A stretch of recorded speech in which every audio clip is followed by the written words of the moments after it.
روزہ رکھا ہوا ہے، نفلی روزہ رکھا ہوا ہے. کہتے میں اور پریشان ہوا، میں نے فوری طور پہ سوال کیا کہ اب تو کدھر جائے گا؟ تو کہنے لگا اب میں کہیں نہیں جاؤں گا، میرے ایک دن کا خرچہ میرے ماں باپ نے جو ڈیوٹی لگائی ہے وہ 3 دینار ہے، پورا ہو گیا ہے.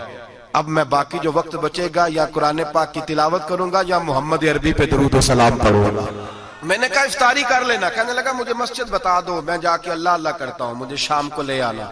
افطاری ہمارے ساتھ اس کی طے ہو گئی، مسجد چلا گیا. مغرب بعد لینے گیا تو کہنے لگا عشاء کے بعد آنا، اب تو میں نے پانی سے افطار کر لیا، کھانا کھانے جاؤں گا تو جماعت رہ جائے گی. کہتے ہیں عشاء کے بعد میں لایا، اس کو کھانا کھلایا. رات گہری ہو گئی تو میں نے کہا تو سو نہیں جاتا؟ کہنے لگا کوئی عرض نہیں، کبھی دور مزدوری کرنے نکل جاؤں تو رہ بھی جاتا ہوں، گھر والوں کو پتا ہے. کہتے میں نے مسافر خانہ کھولا، یوں سمجھیے ڈرائنگ روم بیٹھک میں نے کھولی، اس کو سلا دیا. میں اور میری بیوی اپنی معذور بیٹی کو روٹی دینے گئے اور ہم نے جا کے اس کو کھانا کھلایا جو ٹانگوں سے معذور تھی، اور ساتھ کہا کہ بیٹی آج بڑا پرہیزگار جوان ہمارا مہمان ہے. آج چڑھتی جوانی اور تقوی کی روشنی اس کے چہرے سے چمکتی ہے. کیا بات ہے، بڑے ہی اچھے گھرانے کا تربیت یافتہ ہے. کہتے ہیں بچی کو کھانا کھلا کے لوٹے، اپنے کمرے میں سو گئے، بیٹی اپنے کمرے میں لیٹ گئی. ترس گئے تھے کہ بیٹی قدموں پہ چلے. تہجد کا وقت ہوا تو دروازے پہ دستک ہوئی. بڑی بے چینی کے ساتھ اٹھے میاں بیوی، کون ہے؟ بیٹی کی آواز آئی ابا جی دروازہ جلدی کھولیں. کہتے ہیں کلیجے پھٹنے لگے، ذہن بکھرنے لگے. سوچے ہیں کہ وہ 2-1 منٹ ہمارے اوپر پہاڑ بننے لگے. دروازہ کھولا تو وہ بیٹی جس کے لیے ترس گئے تھے کبھی چلے گی، وہ اپنی ٹانگوں پہ کھڑی ہے. کبھی دوڑ کے ادھر جاتی، کبھی دوڑ کے ادھر آتی. بیٹیاں پریشانی کا فون کر دیں تو پھر بھی آنسو نکل آتے ہیں، اور بیٹی گھر میں خوشی آ جائے تو پھر بھی ماں باپ رو کے ہی شکر ادا کرتے ہیں. ان کے لیے روتے ہی رہتے ہیں. کہتے ہیں میں تڑپ گیا. بیوی بھی رونے لگی، بیٹے یہ کیا ہوا؟ ہم تو مایوس ہونے لگے تھے معاذ اللہ کہ اب تو ٹھیک نہیں ہوگی، کیا ہوا؟ کہنے لگے ابا جی اماں جی آپ نے بتایا نا نیک جوان آیا ہے، نیک آیا ہے، تو میں آپ چلے گئے تو میرے دل میں خیال آیا اے اللہ اگر وہ واقعی نیک ہے تو اس کے صدقے مجھے شفائی عطا فرما دے. یا ایھا الذین آمنوا اتقوا اللہ وابتغوا الیہ الوسیلہ، اے اللہ صحت ہی دے دے. کہتے ابھی میری دعا بھی پوری نہیں ہوئی کہ میرا وجود حرکت کرنے لگا، اور یہ دیکھو میں اٹھ کے کھڑا ہو گئی ہوں. کہتے ہیں ہم لوگوں نے یہ دیکھا تو بھاگے اس کے کمرے کی جانب. جب دروازے پہ ہاتھ رکھا تو دروازہ کھل گیا. آگے گئے تو پلنگ خالی تھا، ایک رکا چھوڑ گیا ہے. کہنے لگا مجھے پتا ہے میری حقیقت کھل گئی ہے، میں تو اللہ کا بندہ ہوں. اگر تمہیں مجھ سے ذرا بھی پیار ہو گیا ہے تو پھر میرے پیچھے نہ بھاگنا، اللہ کی بارگاہ میں جھک جانا، پھر گناہوں سے توبہ کر لینا. کہا وہ تربیت یافتہ جوان آیا ہے اور مجھے بدل گیا ہے. میرے بھائی ماں باپ کی ذمہ داری اولاد کو نکھارنا ہے، ان کو سنوارنا ہے. روزی روٹی کی ذمہ تو اللہ تبارک و تعالیٰ نے لیا ہوا ہے. جو ڈیوٹی اللہ کی تھی وہ معاذ اللہ ہم نے اپنے ذمہ لے لی ہے. اولاد کو رزق حلال کی تربیت کریں، انہیں حکم دیں کہ وہ ہاتھ نہ پھیلائیں، انہیں کہیں کہ وہ محنت کر کے کھائیں، لیکن اصل تو ان کا اخلاق سنوارنا ہے. بچے ہمارے ان کی پوزیشن اتنی خراب ہو جاتی ہے، ہم لاڈ پیار میں اتنا ضدی کر لیتے ہیں. جب جس بچے کا ماں باپ کے ساتھ گزارا نہیں، بتلائیے وہ بیوی کے ساتھ گزارا کرے گا؟ جس کا ماں باپ کے ساتھ وقت نہیں گزرتا وہ بہن بھائیوں کے ساتھ گزارے گا؟ جس کا ماں باپ کے ساتھ وقت نہیں گزرتا وہ کولیگز کے ساتھ وقت گزارے گا؟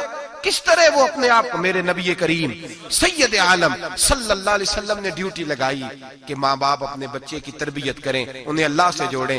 تکلیف میں وقت گزارا جناب اسماعیل نے. ایک روایت ایسی بھی ملتی ہے کہ 13 سال حضرت ابراہیم پلٹ کے گئے نہیں بیٹے کا پتہ لینے، لیکن جب بھی بیٹے نے ماں سے باپ کے بارے میں پوچھا کہ میرے والد کیوں نہیں آتے تو ماں نے ایک ہی لفظ کہا، بیٹے جناب ابراہیم اللہ کے نبی ہے اور اللہ کے حکم سے ہمیں چھوڑ گئے ہیں. ایسی تربیت، ایسی ٹریننگ بچے کے ذہن کو بدل ڈالا، اسے اللہ والا بنا لیا. اور ہمارے مفسرین نے بحث کی ہے کہ جناب اسماعیل جو اللہ کی راہ میں قربان ہونے کو تیار ہو گئے، ان کے سینے میں جو رب کریم کا اتنا پیار موجزن ہوا کہ وہ گردن کٹانے پہ تیار ہو گئے. تو فرماتے ہیں یہ تربیت جناب ہاجرہ کی تھی، یہ ٹریننگ حضرت وہ فیضان نظر تھا، یہاں کے مکتب کی کرامت تھی. سکھائے کس نے اسماعیل کو آداب فرزندی؟ میرے بھائی یہ جناب ہاجرہ نے تربیت دی. ایک بہت بڑے محدث ہیں، اتنے بڑے محدث ہیں کہ میرے نبی کریم کی مسجد نبوی میں وہ حدیث کے استاد رہے. حضرت ربیعہ بن عبد الرحمن نبی پاک کی مسجد نبوی میں حدیث کے استاد ہوئے. اور حضرت حسن بصری جو جناب علی کے شاگرد ہیں وہ بھی حضرت ربیہ کے شاگرد ہوئے. حضرت امام مالک جو 70 سال تک مدینہ اور مکہ میں حدیث پڑھاتے رہے وہ بھی حضرت ربیہ کے شاگرد ہیں. ان کے والد کا نام تھا عبد الرحمن فروغ. تاریخ بغداد میں لکھا ہے کہ بنو امیہ کے دور میں تابعین کے زمانے میں جناب عبد الرحمن بن فروغ گھر سے چلے گئے. ایک روایت ہے بچہ چھوٹا تھا, ایک روایت ہے بچہ ابھی ماں کے پیٹ میں تھا, جہاد کرنے چلے گئے.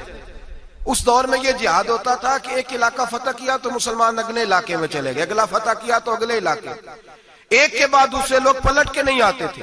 حضرت عبد الرحمن گئے 30,000 دینار بیوی کو دے گئے, کہنے لگے سنبھال کے رکھنا, اور جہاد کرنے نکلے تو 27 سال تک گھر نہیں آئے, اور 27 سال کے بعد آئے تو حضرت ربیہ محدث بن چکے ہیں, مسجد نبی میں حدیث کے استاد ہیں, بیٹا بہت بڑا شیخ بن گیا.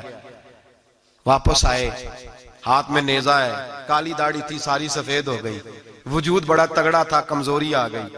آئے, نیزہ پکڑا ہوا ہے, گھوڑے پہ بیٹھے ہیں, مدینہ منورہ میں گھر ہے, دروازے پہ دستک دی.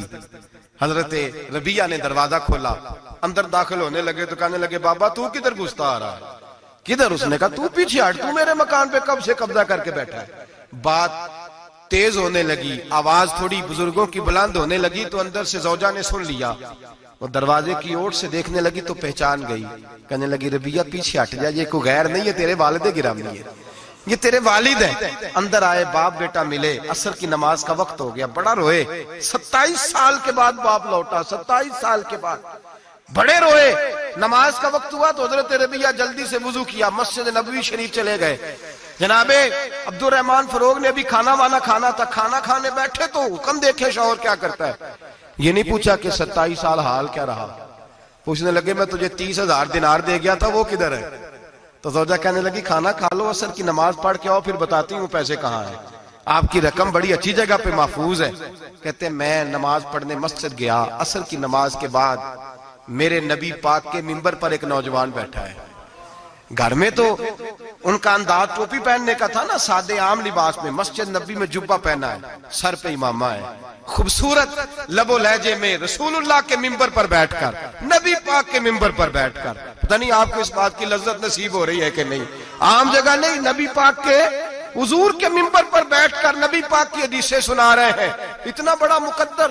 کہتے حضرت امام مالک جیسے لوگ, خواجہ حسن بصری جیسے لوگ کاغذ قلم لے کے حدیثوں کی سماعت کر رہے ہیں, ان سے درس لے رہے ہیں. جناب عبد الرحمن کہتے ہیں میری نظر اٹھی, کچھ بوڑھا ہو گیا تھا, کچھ اس وقت وہ ٹوپی میں سادے لباس میں تھے, پہچان نہ پایا. ایک شخص سے پوچھا یار ہے تو جوان پر اس کے چہرے کی نورانیت میرے دل کو بھا گئی ہے تو جوان پر اس کا حدیثیں بیان کرنے کا انداز میری طبیعت کو گھائل کر گیا. یہ کون ہے جو نبی پاک کی مسجد میں بیٹھ کے حدیثیں بیان کر رہا ہے؟ تو کہتے ہیں امام مالک کہنے لگے بابا جی چپ کر جاؤ, ہمارے استاد کے بارے میں اونچے لب و لہجے میں بات نہ کرنا, دیکھتے نہیں کتنے کتنے لوگ بیٹھے ہوئے خاموشی سے. تو میں نے کہا مجھے بھی تو بتا دو نا ہے کون. تو کہنے لگے کوئی عبد الرحمن فروغ نام کے بزرگ ہیں, یہ ان کے بیٹے ہیں, ربیہ نام ہے. کہتے ہیں جب لفظ کہے تو میرے آنسو چھلک کے باہر آئے اور میں حضور کی مسجد میں گر گیا اور رونے لگا کہ یہاں اور میرے رسول پاک سید عالم صلی اللہ علیہ وسلم کے منبر پر اور میرا بیٹا. کہتے ہیں میں تڑپ کے گھر گیا اور گھر جا کے میں نے اپنی بیوی کو جب دیکھا تو میرے آنسو نکل گئے. میری بیوی سمجھ گئی کہ یہ میرے محدث بیٹے کو دیکھ آیا ہے. کہتے ہیں بیوی رو کے کہنے لگی میں نے آپ کے 30,000 دینار آپ کے بیٹے کو مصطفیٰ کریم کی حدیث کا استاد بنانے میں خرچ کر دیے. میں نے وہ 30,000 دینار خرچ کر دیے, 30,000 دینار آپ کا بیٹا میں نے. تو کہتے ہیں میں اپنی بیوی کی طرف دیکھنے لگا, میں نے کہا قربان جاؤں, میں اگر اللہ کے دین کے رستے میں تھا تو نے میرے ساتھ نیکی کی ہے, میرا بیٹا بھی دین کے رستے پہ لگا دیا. میرے بھائی اللہ سے جوڑا, اللہ سے جوڑا. ان لوگوں نے اپنی اولادوں کو رب کریم والا بنایا, ان لوگوں نے اپنی اولادوں کو. اور پھر جب ارشاد فرمایا کہ چھوٹی چھوٹی برائی, ایک لقمہ حرام سے بھی وہ لوگ بچے. اور پھر جو آیت نمبر 18 نے کہا کہ وَلَا تُصَغِّرْ خَدَّكَ لِلنَّاسِ, بیٹے منہ پھیر پھیر کے نہ جا, پھیر پھیر کے نہ جا. اگر آپ ناراض نہ ہوں تو ہم تربیت دیتے ہیں, کہتے ہیں اس بچے کے ساتھ نہ پھرا کر, یہ غریب ہے, اس کے ساتھ نہ پھرا کر. وَلَا تَمْشِ فِي الْأَرْضِ مَرَحًا, حضرت لقمان بیٹے سے کہتے ہیں منہ پھیر پھیر کے لوگوں سے بات نہ کر اور اکڑ اکڑ کے نہ چل. إِنَّ اللَّهَ لَا يُحِبُّ كُلَّ مُخْتَالٍ فَخُورٍ, اللہ کو وہ پسند ہی نہیں جو اکڑ اکڑ کے چلے اور اترائے. ابھی بھی رواج ہے کہتے ہیں دوستی لگانا تو اپنے برابر کے دوستوں سے، ایسے نہ وہ ہمارا سٹیٹس ہی نہیں، ابھی بھی وہ فرق جو تو سید بھی ہو، مرزا بھی ہو، افغان بھی ہو، تم سبھی کچھ ہو، بتاؤ کہ مسلمان بھی ہو۔ عاجزی کا درس دیا اپنی اولاد کو، عاجزی کا، ان کو ادب سکھایا، ان کو انکساری سکھائی، لوگوں کے اندر مل بیٹھنے کا درس دیا۔ جو آدمی انکساری والا ہوتا ہے، عاجزی والا ہوتا ہے، یوں سمجھو اسے شہد لگا ہوا ہے، دنیا خود اس کے پیچھے بھاگ بھاگ کے آتی ہے۔ جو سب کے ساتھ اس نے سلوک کرنے کا عادی ہوتا ہے، لوگ اس کے گرویدہ ہو جاتے ہیں۔ لیکن جس آدمی کو آپ اکڑنا سکھا دیں، جس بچے کو آپ کہیں بس تو ہے اور کوئی بھی نہیں، اس کی اپنی زندگی بھی اس کے لیے پریشانی والی ہو جاتی ہے۔ میرے نبی رحمت سید عالم صلی اللہ تعالی علیہ وآلہ وسلم نے ارشاد فرمایا، کسی باپ نے اپنے بیٹے کو جو سب سے اچھا تحفہ دیا ہے وہ یہ ہے کہ اس نے اپنے بچے کو اچھا ادب سکھا دیا ہے، اپنے بچے کو اچھا۔ حضرت لقمان کہتے ہیں بیٹے منہ پھیر پھیر کے باتیں نہ کرنا، زمین پہ اکڑ اکڑ کے نہ چلنا، اللہ کو اکڑنے والے لوگ پسند۔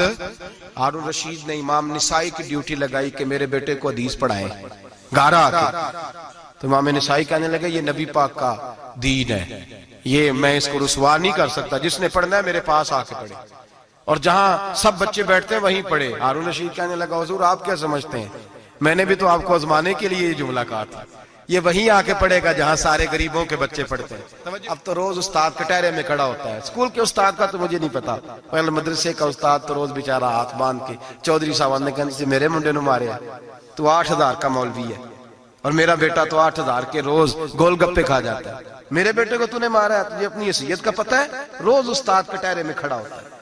بچے فری میں، مفت میں، حافظ جی مفت میں حفظ کراتے ہیں، خدا جانے محترم کتنی مشکل سے ادارہ چلاتا ہے، اور بچے کے ماں باپ آ کہتے ہیں بلاؤ مولوی صاحب کو، اس کی طاقت کیسے ہوئی میرے بچے کو مارا ہے؟ وہ مولوی وہ جو کل دانے لینے آیا تھا وہ آج میرے بچے کو مارے گا؟ یہ رویہ ہے ہمارا۔ ہارون رشید بادشاہ نے اپنے بیٹے کو امام نسائی کے پاس پڑھنے بٹھایا۔ ایک دن حضرت کہاں لوگ کہتے بس بس بیٹا ٹھیک ہے، سیدھا سیدھا تو دین سیکھ کے آیا، ایسے کسی درویش کا مرید ہونا اور کسی عالم کی نوکری کرنا، اب تو بالکل ٹھیک ہے، پیر اساں بھی رکھے نے، یہ کہ تیرا طریقہ ہے، تو پیچھے ہی لگ گیا ہے، یہ کس طرح کا تیرا رویہ ہے؟ ہارون رشید بادشاہ، ہارون رشید وقت کا مطلق العنان بادشاہ، امام نسائی ان کے بیٹے کے استاد ہیں، امام نسائی رحمت اللہ علیہ کے پاس بیٹا پڑھتا ہے، ہارون رشید گزر رہا تھا تو بیٹا وضو کرا رہا ہے، شہزادہ وضو کرا رہا ہے استاد جی کو، اور پیر دھلا رہا ہے۔ ہارون رشید گھوڑے سے گزرا تو اس نے دیکھا خانقاہ کے باہر، مدرسے کے باہر استاد جی وضو کر رہے ہیں اور بیٹا وضو کرا رہا ہے، سراہی پکڑی ہے، لوٹا پکڑا ہے، استاد جی پیر دھو رہے ہیں۔ ہارون رشید غصے سے اترا، ساتھ بہت سارے سپاہی تھے، انہوں نے کہا کہ یہ مولوی کو مارے گا، مولوی کو مارے گا کہ تو کس طرح میرے بیٹے سے یہ کام کاج کرا رہا ہے؟ کہتے نیچے اترے اور ہارون رشید نے جا کے نا زور سے ایک تھپڑ اپنے بیٹے کے چہرے پہ مارا۔ بیٹا کہنے لگا ابا جی میری غلطی کیا ہے؟ فرمانے لگے تجھے پتہ ہی نہیں تو کس شخص کے پاس پڑھتا ہے؟ تو پانی ڈال رہا ہے، تیرے استاد کو اپنے ہاتھوں سے اپنے پیر دھونے پڑ رہے ہیں، بیوقوف، ایک ہاتھ سے پانی ڈال اور دوسرے ہاتھ سے استاد کے پیر دھو، تجھے پتہ ہی نہیں کہ یہ شخص جب نبی پاک کی حدیثیں بیان کرتا ہے تو کئیوں کو مصطفیٰ کا دیدار نصیب ہو جاتا ہے۔ یہ پتہ نہیں تو کس محدث کا شاگرد ہے، ایک ہاتھ سے پیر پہ پانی ڈال دوسرے ہاتھ سے دھو، اس لیے کہ بان علموں جو کرے فقیری وہ کافر مرے دیوانہ ہو۔ اگر تو نے دنیا میں کامیاب ہونا ہے تو اس سے فیض علم حاصل کر، بیٹے یاد رکھ، اگر تو اس کی بارگاہ میں حاضری دے گا تو تو آگے بڑھے گا۔ حضرت عمر بن عبدالعزیز کتنا بڑا شخص ہے، ثانی عمر کہا گیا، ثانی عمر کہا گیا۔ حضرت عمر بن عبدالعزیز رحمت اللہ علیہ، حضرت صالح بن کسان ایک محدث تھے مدینے کے، ان کے شاگرد تھے۔ بچوں کو ہم آج جی کہاں بچے ادب کرتے ہیں، اساتذہ کہاں ادب کرتے؟ ایک اسٹوڈنٹ مجھے کہنے لگا جی ہم ادب کرتے تھے جب تک استاد ٹیوشن نہیں لیتے تھے، اب استاد بھی تو ٹیوشن لے کے پڑھاتے ہیں۔ اور میں نے کہا خدا کے بندے کیا دے سکتا ہے تو استاد کو؟ حضرت علی فرماتے ہیں جس نے ایک لفظ پڑھایا مجھے گلی میں کھڑا کر کے بیچ بھی سکتا ہے، تو نے قیمت کیا ڈالی ہے؟ استاد کچھ بھی کر لے، استاد نے تو استاد ہی رہنا ہے نا میرے بھائی، لیکن وہ لب و لہجہ ہمارا موجود ہے۔ مجھے ایک دفعہ میرے کالج کے لوگوں نے بلایا، کہنے لگے آپ یہاں بھی پڑھے ہوئے ہیں اور مدارس میں بھی، تو ذرا فرق بیان کریں کالج کا اور مدرسے کا، کچھ بیان کریں۔ میرے ٹیچرز بھی تھے بہت سارے، تو میں نے کہا معذرت کے ساتھ یہاں تو بڑا مشکل ہو جائے گا بات کرنا، لیکن ایک جملہ میں نے مدرسے اور کالج میں ایک فرق محسوس کیا ہے۔ ہمارا مدرسے کا طالب علم آج بھی ہمارے جوتے اٹھا کے آگے رکھتا ہے، وہ آج بھی استاد کی موٹر سائیکل کو ٹاکی مارتا ہے، آج بھی صاف کرتا ہے۔ ہمارا مدرسے کا طالب علم آج بھی استاد کو پشت نہیں کرتا، لیکن کالج کا طالب علم پوچھتا ہے اسلامی آتلا آیا ہے، انگریزی والا آیا ہے؟ میں نے کہا اس کے تو لب و لہجے میں ادب نہیں ہے۔ اس لیے میں نے دونوں جگہ وقت گزارا تو میں سمجھا ہوں بڑے حالات خراب ہیں مدرسوں میں بھی۔ اب وہ کیفیت نہیں رہی جو بزرگوں کی تھی، لیکن پھر بھی اگر ادب ہے تو مدارس میں ابھی بھی ہے، ابھی بھی خانقاہوں میں ادب ہے، یہاں ابھی بھی خیر کی توقع موجود۔ وہاں سے تو رخصت ہو گیا، وہاں تو معاملہ اور طرح کا ہو گیا، الا ماشاءاللہ۔ حضرت عمر بن عبدالعزیز جناب صالح بن کیسان کے پاس پڑھتے تھے، اسٹوڈنٹ تھے، اور پھر بعد میں آپ ان کے مرید بھی ہوئے، باقاعدہ درس لیتے تھے طریقت کا۔ حضرت جناب صالح بن کیسان کے پاس تعلیم تھی، ان کے والد جناب عبدالعزیز اس وقت مصر میں بہت بڑے تاجر تھے، جناب عمر بن عبدالعزیز کے والد۔ تو ان کے پاس چھوڑ گئے، کہا میرے بیٹے کی صرف ان کو دین نہ پڑھانا، اس کی روحانی تربیت بھی کرنا۔ ایک دن استاد جی نے عصر کی نماز کا سلام پھیرا تو حضرت عمر بن عبدالعزیز کھڑے ہو گئے، ایک رکعت ان کی رہتی تھی پیچھے، تو آپ نے نماز کے بعد بلایا اور بڑے میٹھے لب و لہجے میں کہا عمر کیا بات ہے، تیری ایک رکعت رہ گئی؟ تو کہنے لگے استاد جی میں کنگھی کر رہا تھا، شیشے کے آگے کھڑا تھا، تو آئینہ دیکھتے دیکھتے بال سوارتے سوارتے مجھے پتہ ہی نہیں چلا، جب آیا ہوں تو لیٹ ہو گیا۔ حضرت صالح بن کیسان رحمت اللہ علیہ نے ان کے والد کو مصر میں خط لکھا، فرمایا آپ کا بیٹا میری پوری فرما برداری نہیں کرتا، کل کو مجھے نہ کہنا تربیت صحیح نہیں ہوئی۔ آج فلاں تاریخ کو اس نے ایک رکعت پوری چھوڑ دی ہے جماعت کے ساتھ، اس لیے کہ وہ کنگھی کر رہا تھا بالوں کی، پوری رکعت چھوڑ دی ہے۔ ابا جی بہت بڑے تاجر تھے، پر انہوں نے یہ نہیں کہا کہ مولوی تو پاگل ہو گیا، اس کو تو پتہ ہی نہیں کیا ہو گیا، ابھی بچہ ہو جائے گا سیانا، کوئی بات نہیں ٹھیک ہو جائے گا۔ حضرت عبدالعزیز نے وہاں سے ایک شخص بھیجا، پیسے دے کے، گھوڑا دے کے، فرمایا مدینے جاؤ، اور سیدھا مدینے آیا۔ حضرت عمر بن عبدالعزیز کو گھر سے اچکا، بلایا نہیں، زبردستی پکڑا، اچک کے گھوڑے پہ بٹھایا، حجام کی دکان پہ لے گئے، فرمایا اس کی ٹینڈ کر دو، نے بال کاٹ دیے اور بال کٹوا کے سیدھے حضرت صالح بن کیسان کے پاس لے گئے، کہنے لگے حضور یہ کھاتا ہے اس کے والد کا، میں نے اس کی ٹینڈ کرا دی ہے، جس بالوں کی وجہ سے اس کی جماعت رہ گئی تھی میں نے وہ بال ہی ختم کر دیے۔ تو اس کے والد کہتے ہیں آپ ذرا ذرا سے بھی بات، ایک ذرہ برابر بھی بچے کے اندر ہم کوتاہی برداشت، ہم اسے سنوارنا چاہتے ہیں، معاشرے کو دینا چاہتے ہیں، ہم ایک خوبصورت انسان بنانا چاہتے ہیں۔ تو حضرت لقمان کہنے لگے بیٹے تو چہرہ رخسار بدل بدل کے لوگوں سے بات نہ کر، اکڑ کے نہ چل، اس لیے کہ اللہ کو اکڑنے والے پسند۔ تو کیا کر وقصد فی مشی کا وغضض من صوتک، درمیانی چال چل، آواز کو پست رکھ۔ ہم اپنے بچوں کو میانہ روی کا درس نہیں دیتے۔ اگر کسی کے پاس بہت زیادہ پیسے ہیں تو وہ بس کہتا ہے میرا بیٹا، میں نے سارے لاڑ دیکھے ہیں، میں نے ہر خواہش پوری کی ہے، یہ تو کوئی عقل مندی کی بات نہیں۔ ضرور خواہشات پوری کریں، اگر ہیں تو کنجوسی کرنے سے منع کیا ہے نبی پاک صلی اللہ علیہ وسلم، لیکن بچے کو معتدل رکھیں، اسے دھوپ اور چھاؤں دونوں کا پتہ ہونا چاہیے۔ اگر زمانے میں کبھی کڑی دھوپ آ جائے تو اسے اندازہ ہو کہ میں نے یہاں کیسے کھڑے ہونا ہے، اس کو درمیانہ اور میانہ روی کا اسے درس دیں، اسے پتہ ہو، وہ نرم دل بھی ہو اور برائی کے مقابلے میں ڈٹ جانے کی طاقت بھی رکھتا ہو۔ بچے کو درمیانہ رستہ، میرے نبی کریم علیہ السلام نے فرمایا ما عالم نقتصد، جو درمیانی چال چلتا ہے وہ کبھی تنگ نہیں ہوتا، اور خیر الامور اوسطھا، سب سے بہترین رستہ وہ ہے جو درمیانہ ہوتا ہے، جس میں افراط و تفریط نہیں ہوتی۔ بچوں کو درمیانہ پن سکھائیں، ان کے لب و لہجے کے اندر ایسا مزاج پیدا کریں کہ جس کے اندر وہ اپنی دنیا کے اندر بڑے سنور کر، بڑے نکھر کر وہ ترازو لے کے نکلیں تو وہ پورے عدل کے ساتھ اپنی زندگی گزاریں۔ اور فرمایا وغضض من صوتک، آواز کو پست رکھ، چلا چلا کے نہ کبھی بچوں سے بات کریں اور نہ کبھی بچوں کی بات سنیں۔ بچوں کے لب و لہجے میں ٹھہراؤ ہونا چاہیے، ان کی آواز کا بھی ادب ہے، ان کی آواز، ان کو بولنے کا بھی ڈھب سکھائیں، ان کو بتلائیں کہ تم نے گفتگو کیسے کرنی ہے۔ اس لیے کہ ارشاد فرمایا ان انکر الاصوات لصوت الحمیر، بے شک سب سے بری آواز گدھے کی آواز ہے۔ اللہ سمجھنے کی توفیق عطا فرمائے۔ آخر دعوانا کوڑا تخت دنیا دا باہو، فکر سچی بادشاہی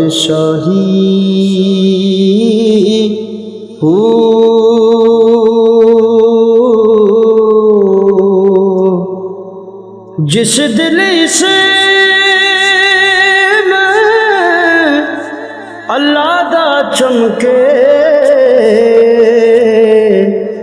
عشق بھی کر دو ہلے